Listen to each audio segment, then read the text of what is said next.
So, yo, what's up? My name is John Albert Tira Bangkos and welcome. So, natapos ko na yung video at eto, wait lang. Pakita ko saglit. Ayan. Then, sabihin mo yun, ayan. Ayan. Sa, ano na ako dun. Then, actually, nasagutan ko na yung paper. At pwede na natin siyang, pwede na natin siyang, i-explain. So, first of all, number one tayo. Uh, move AX, BX. Move natin yung BX to AX. Dalawang register yan. So, that is register addressing. Yung pangalawa, move 1, 2, 3, 4H. Or move AX, 1, 2, 3, 4H. Then, yung 1, 2, 3, 4H, yung i-move natin pa AX. Ito yung exact memory address. Tapos, instruction. So, direct addressing yan. Hindi ko sure. Pero, yung given sa video is ano lang. Pero tingin ko yan. Next is move AL plus AL SI. So, ayan, sure ako dito. May memory pointer tayo dito. Pag may ganon. Maliban na lang pag more 3 to 4 letters that is not an address, that is not a register. So, pag lang, may ganon, tapos two letters, that is a register based on what I've written on my notes. Next is, so number 3 is register indirect addressing. So, number 4 na tayo, move VP plus DI to AX. Then, next is, hindi. So, ito, merong kino-combine na index ng register, which is yung BP plus DI. Tapos, i-move siya sa AX. So, that is base index addressing.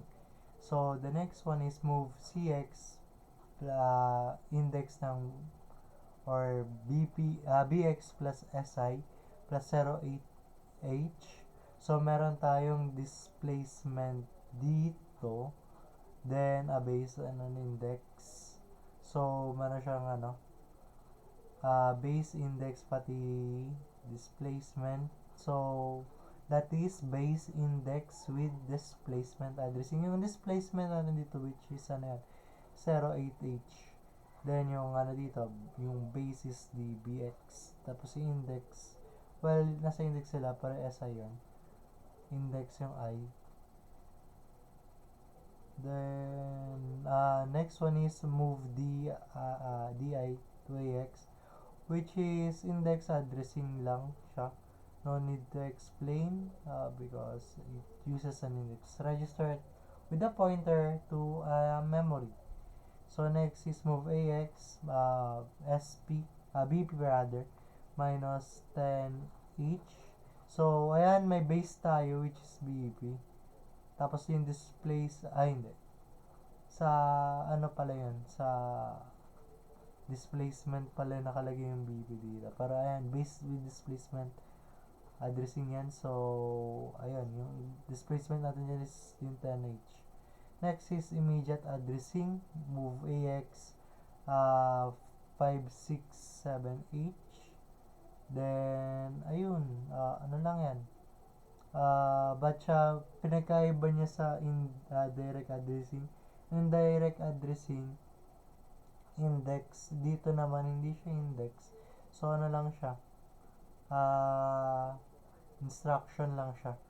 So, next one is move AX to BX. So, that is register indirect addressing. So, ayun, pointer, yung natin, yung BX natin is a index pointer or ayun, pointer talaga. Move natin siya to AX, which is a memory. So, that is yung kabaliktaran ng register. Ay, hindi. Same lang siya rather ng number 3. Kaya yun yung sinagot ko dyan. So, next up, ito, we will write assembly code. So, to store value to 0x55 into AX, syempre, move AX, tapos lalagyan mo lang yan, yung given. So, ayun. Next is register addressing. So, copy the contents of BX into AX. So, move AX to BX. Ayun lang, ganun lang. Next is move addressing. Move the 1, 2, 3, 4 H into HX. So, this is a instruction. So, kailangan natin lagyan ng ganun. So, move AX. Move AX 1, 2, 3, 4 pupunta sa AX. Then, register indirect addressing. So, ayan, move natin yung value ng AX sa pointer ng SI. Memory location pointed to by SI and store it in value AX.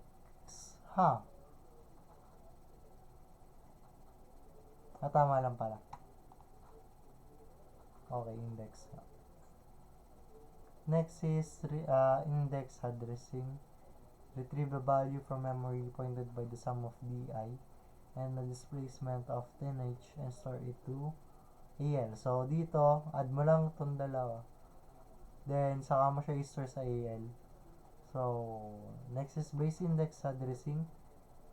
So, dito, using the sum of BX and SI, move into AX. Add mo lang dito ulit. Halos parehas lang siya na nandito. Para dito is dito is displacement yung gamit, yung sa number 5. Tapos dito, displacement pati memory. Or register rather. Memory, register. So, ayun, move AX. Next is exercise number 3, address calculation. So, dito, compute for physical address of instruction. So, ito yung mga register natin. Ay, yung address, yung segment address, and displacement. So, compute the physical address. Instruction, move AX 100H in direct addressing mode. So, yung formula niyan is physical address is equals to segment address times 10H plus offset. So, yung offset natin is ito. Ito pala given dito. Next, yung segment address na makikita, nandito. Then, ayan. So, segment address times 10 times NH rather is 20,000 plus yung offset natin is 1,000. So, that give us this one. 21,000 each. So, next is compute the physical address for move AX, BX plus SI plus 10 or 10 yung offset displacement. Displacement yung 10. Then, ayun, with BX 1, 2, 3, 4 and SI 4, 3, 2, 1. So, yung formula niyan is physical address equals segment times 10H plus the offset. Then, yung given natin dyan is yung asan yung 2,000 given dito, which is the segment address, yung BX, yung SI, tapos yung displacement. So, wala siyang given na tawag dito na offset. So, yung kakalkulay natin yung offset, ito yung formula BX plus SY plus 10 yata ito. Mali yun nandito. Hindi nyo wala napansin. Dapat plus 10. Yan, copy natin. Yan, may mali doon saan. Next. Ayan, so yan. We have 2,000 times 10 is 20,000.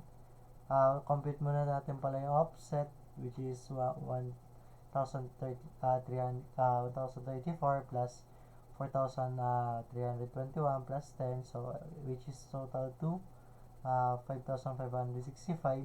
So, ayan yung ano natin, yung offset natin. So, 2,000 times 10, which is 20,000 plus 5,565. Ayun yung 25,565 each na ating final answer. So, next one is analyze the following code snippet and answer the question. So, ayan, move AX to SI, matic register indirect yan. Kasi, move natin yung index papunta sa memory or sa register. Next is move SI 2000H is immediate addressing. Bakit? Kasi this one is an instruction. Next is add AX SI plus 10H. May displacement, matic. So, ano nga yan? Base displacement ata. Based with displacement addressing. So, ayun yung sagot dito. Papunta naman sa register to, diba? Tama naman. Register yung ano, register. So, next is move DI to AX, which is indirect addressing kasi minumove yung register papunta sa index. So, ayan. Next is if the value of the memory is 2,000 is 124 and 2,000 plus signage is 5 base value. Wait, what will be the final value of AX?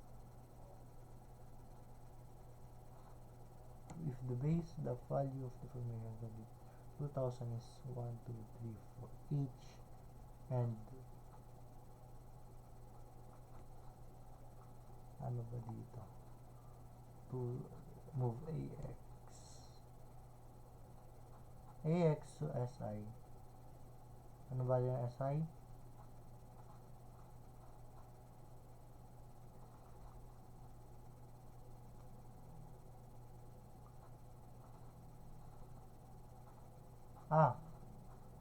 Doon.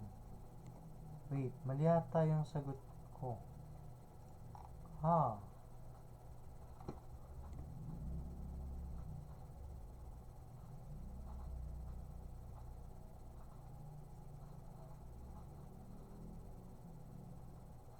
At value, nag-update siya to 5, 6, 7, 8. AX is 1, 2, 3, 4 plus 5. Oh! I-add lang pala yan. I-add siya. Wait, let me quick fix this. Mali itong given ko. Given formula.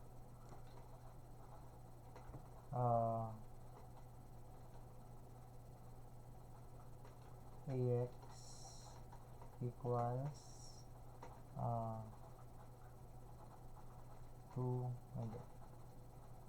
2LH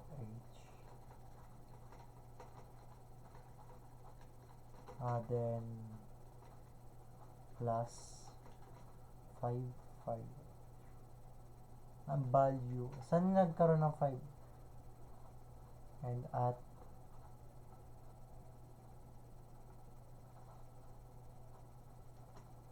ito, nandito.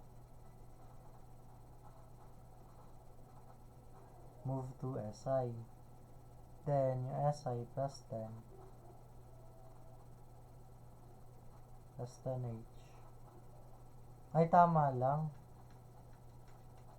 Tama lang pala. Kala ko naman mali. So, ayun. Yung sagot dyan is segment address equals 1234 and then SI is 4321. Displacement is 10. So, yung solution is BX plus SI then plus displacement. So, dito, paano nakuha to? Ito yan, no? Ayan siya. Then, i-add lang natin yung displacement which is 10H. Wait, paano ako displacement ito. 1, 2, 3, 4. Same lang ng given dito. Look. 1, 2, 3, 4 plus 4, 3, 2, 1 plus 10h, which is 5, 5, 6, 5. So, the answer then dito is 2, 5, 5, 6, 5h. So, dito na tayo sa dulo. Ito medyo madali lang ito. So, load the value 0x A, B, C, D into the memory of 300H. So, ito, move natin to yung given punta sa AX. Ganun lang. Next is retrieve the value using direct addressing mode and store it to AX. So, direct addressing mode to AX. So, ayan, AX natin. Wait. Store it to AX. 3 copies from the value.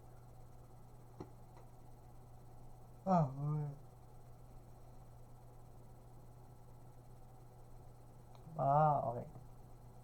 AX. Given na dito, na-move na natin pa, Then, move natin yung AX 3,000.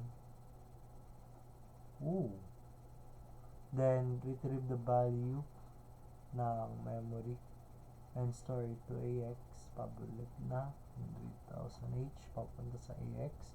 Then, copy the value from AX to BX using register addressing. So, ayan. Then, number 4. Number po. Kaya nahirapan ba sa number 4, store the value in BX at the memory pointed to DI using register indirect addressing. So, ayan. Register indirect addressing mode tayo to BX. So, ayan, lipat lang.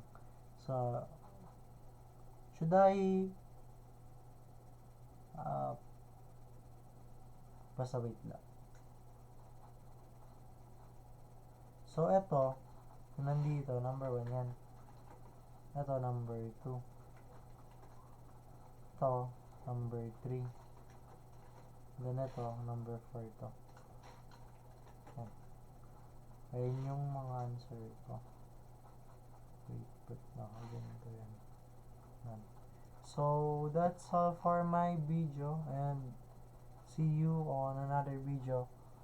Skadoosh.